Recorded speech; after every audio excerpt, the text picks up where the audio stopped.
So I've always been a bit of an adventurer, you know? And camping in Brown Bear Mountains, when the gang proposed it, I didn't think twice. It was just another Thursday, right after our college classes. All excited, Levi and my friends Jax, Finn, and Eliza threw everything in my dad's car and went off for what should have been a weekend of fun and laughter. After spending some hours on the road, we finally got this open meadow surrounded by tall trees that almost seemed to touch the sky. I pitched the tents, prepared the campfire, and started to relax while sharing stories and guffawing in the air. It's like a dream. "Hey Levi, did you bring the marshmallows?" Eliza asked, smiling. "Sure thing. They're in my backpack. I'll go grab them," I replied as I started toward my tent. "This is the life, everyone. No cell signal, just us and nature," said Jax as he piled more wood on the fire. "Yeah," Finn replied, looking up at the stars. "Feels good to disconnect a bit." But on the first night, something started to change. The animating forest during the day went utterly silent at night. No crickets, no frogs, nothing. The heavy silence swallowed our thoughts. We tried to pretend everything was all right and finally went to bed. At about 3 a.m, we awoke to a strange sound. Something was busy at our campsite. I peered outside through the tent's opening and noticed shadows rushing. "Did you hear that?" I whispered, my heart racing. "Yeah," Jack said through trembling vocal cords. "What do you think it is?" We went outside to see what it was, only to find out that our food was thrown about, seemingly like a hungry animal had passed through. "Shit, everything is in a mess," exclaimed Finn in frustration. "It was probably a raccoon or something," Eliza tried to reassure us, but the discomfort disappeared. The dread gradually started setting in by the night of the next. The silence was there, heavy and suffocating. Suddenly we heard some loud stomping noises and low growls. Something was circling our campsite. "Do you hear that?" I asked, trying to remain cool. "Yeah, and I don't like it one bit," Eliza said, her eyes wide with fear. It began to tear our tent, and we jumped out desperate, seeing a big black bear, much more significant than any bear I have seen. Its eyes were dark as night, and when it stood up on 2 legs, it seemed like a monster from a nightmare. "Oh my God, it's a bear!" Jack screamed, yanking Eliza away. "Run to the car," I commanded, trying to keep a cool head. The car was 50 meters away, and we ran to it. By sheer luck, the door was unlocked, but the key. It was in the tent. Finn asked desperately, "Where's the key?" "It's in the tent," said I. "Wait here, I'll get it." We tried to remain calm, waiting for the bear to go away. Finally, he wandered off, and Jax returned to get the key. I heard a roar from the mountains. My heart almost popped out. There was an instance when we caught a light ultra-distant, one of a hunter looking our way with a flashlight and rifle. "What's he doing here?" Eliza asked, nervous. "I don't know, but we can't trust him," Finn said, and watched the man from a distance. Meanwhile, the bear returned, and still, the hunter didn't shoot. We were puzzled until we saw he was hunting some other animals. And then, we realized that the environmental laws of the region protected the bear. As soon as Jax finally brought the key back, we jumped in the car and drove away as fast as we could. As I left, looking into the rearview mirror, the hunter lowered his gun and gave a small wave, letting it be known that we were safe, at least from him. We drove back in a drive that seemed endless. Our veins were full of fear and adrenaline, but at least we were safe. It was a trip that marks deep. I will never forget those eyes of that bear, the deadly silence of the forest, the unsettling presence of the hunter. When we arrived home, we decided it was better not to repeat an adventure in the Brown Bear Mountains in the short term. Those memories of that night were engraved in our heads, which we had never forgotten. A constant reminder that nature is beautiful, but can also be dangerous. Please like and subscribe if you are enjoying.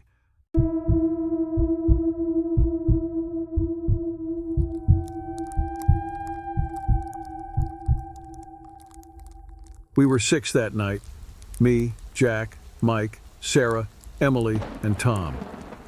The idea of camping in the shadow forest came after we heard all those creepy stories.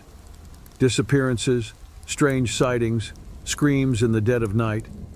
It seemed like the perfect setup for our adventure. We wanted to prove we were brave. Maybe deep down, we were just foolish. It was late afternoon when we arrived at the camping spot where we would also put up our tents. This was right next to a transparent river. Sun rays had revealed pink and orange colorings in clouds when it disappeared behind mountains. We had started a bonfire when we began laughing, having fun telling each other stories around its flames. But later on, there loomed creepy silence in all corners of this once lousy old bird sanctuary, making life unbearable for us, due to an overwhelming sense of weight pressing down upon our ears that meant everything was quiet and dark. Sarah was the first to notice something strange. "Did you guys hear that?" she asked, wide-eyed. "What?" I asked, looking around. "I didn't hear anything." "It must be your imagination, Sarah," Emily said, trying to smile. "We're all nervous because of the stories." We tried to ignore it and continue with the stories, but the atmosphere had already changed. The feeling that something was watching us was strong. Then Tom suggested a walk through the forest. "Maybe walking a bit will help us relax," he said, getting up. "Who's coming with me?" "I'm in," Jack said, grabbing his flashlight. "We need a real adventure." We grabbed our flashlights and ventured onto the trail. The night was cold, and the flashlight beams seemed weak against the darkness around us. The forest was strangely quiet, with no sounds of animals and nothing. We walked for about half an hour until we found an old cabin, which was in ruins, with broken windows and a door hanging on one hinge. "Look at this," Tom said, smiling. "It looks like the perfect setting for a horror movie. Shall we go in?" "Are you kidding me?" Sarah replied, hesitant. "This seems dangerous." Tom, always the brave one, was already pushing the door. "Come on, Sarah, just a quick look." The cabin had many cobwebs, and on the floor were dry leaves. It was so heavy and smelled of mold. "There is a basement here." Mike pointed towards a door on the ground with his torch lighting up it. "Should we check it out?" "I think this might not be wise," I whispered, but Mike was already descending. As soon as he stepped on the last step, the basement door slammed shut behind him.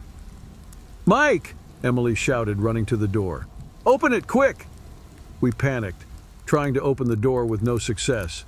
We heard Mike screaming on the other side, his cries echoing through the basement.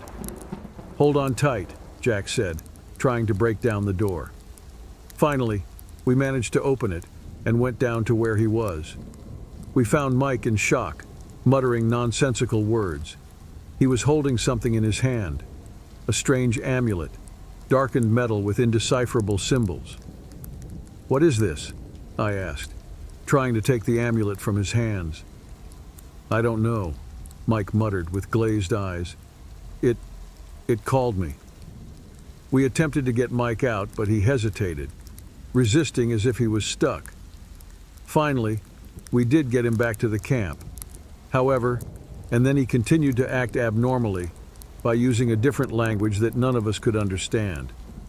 While we tried to calm him down, the fire suddenly went out, plunging us into total darkness. "This isn't normal," Sarah whispered, gripping my arm.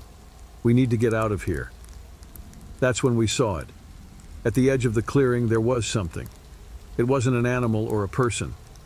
It was a presence, a void in the form of a shadow that absorbed the light around it. We felt an unbearable cold and a pressure in our chests as if we were being suffocated. The thing started moving toward us, slowly, each step making the ground tremble slightly. "Run!" I shouted, trying to move my legs, but it seemed impossible. When the shadow passed over him, Jack screamed a lot in pain and was the first to fall. I still remember how his bones were breaking up. "No!" Emily screamed, pulling Sarah away. "We need to get out of here now!" Emily and Sarah were able to break free and ran in the opposite way, however. The shadow followed them, swallowing their cries as they went along the road. We decided to remain behind, with Tom making an attempt at pulling Mike, who seemed unable to move anymore. "Come on, Mike," I shouted, desperate. "We need to get out of here." At last we reached it, the car advancing at full speed from that forest where we could still hear the cries. Somehow we managed to scurry away unhurt. I never saw again either Jack, Sarah, or Emily. As for Mike, he was never again the same since he was put in a crazy's place where he stayed for many years, leading an existence which could be best described as vegetative. After that night, everything was different for all of us. We see the shadow in our minds every day. I don't know what it was, or maybe I prefer it that way. But one thing I know, that forest hides something that should be left alone. And every time I close my eyes, I see that shadow again, feeling the same terror that consumed us that night.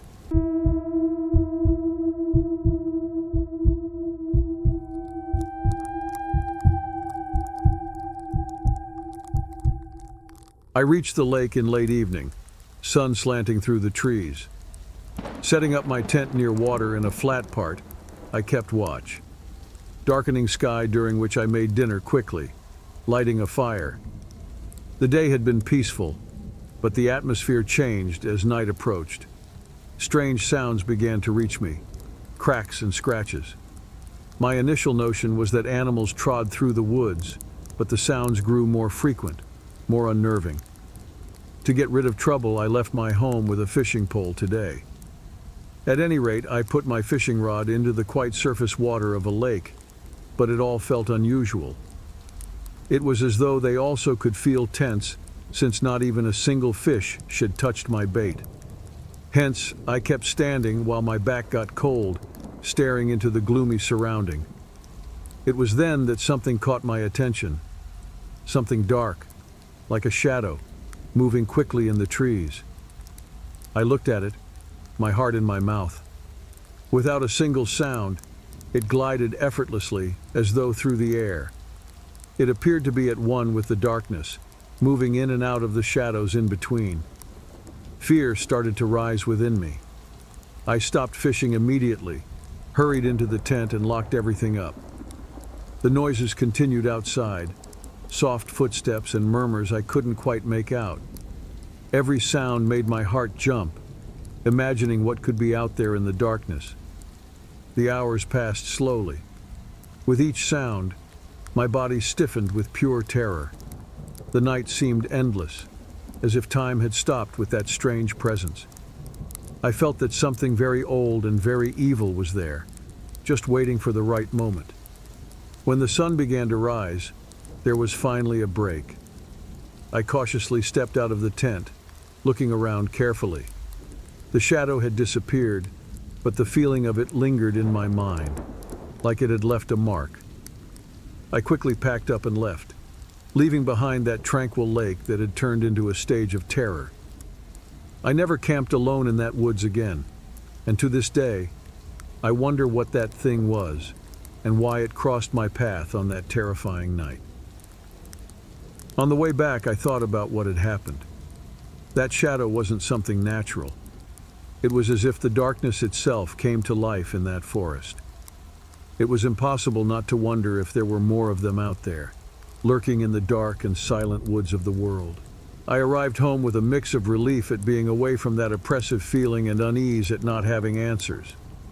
I tried to tell the story to friends and family, but I always received skeptical or nervous looks, as if bringing up the subject would bring back the presence of that shadow. For weeks, the image of that creature, if it was a creature, haunted me. I dreamed of its fluid movements between the trees, its invisible eyes watching every step of mine on that cursed night. The lake that had once been my refuge had now become a place of fear and mystery. I decided to investigate more about the area. I discovered ancient legends of a dark entity that wandered through the woods, haunting solitary travelers who ventured there. Was that shadow a manifestation of those stories, or something completely new and unknown? I wasn't sure if I wanted to find answers or if I preferred to leave that night in the past, like a dark episode I didn't want to revisit. But one thing was certain, the experience changed me. Now, I look at the forests in a different way, always alert to any sign of the unknown that might cross my path again. Please like and subscribe if you are enjoying.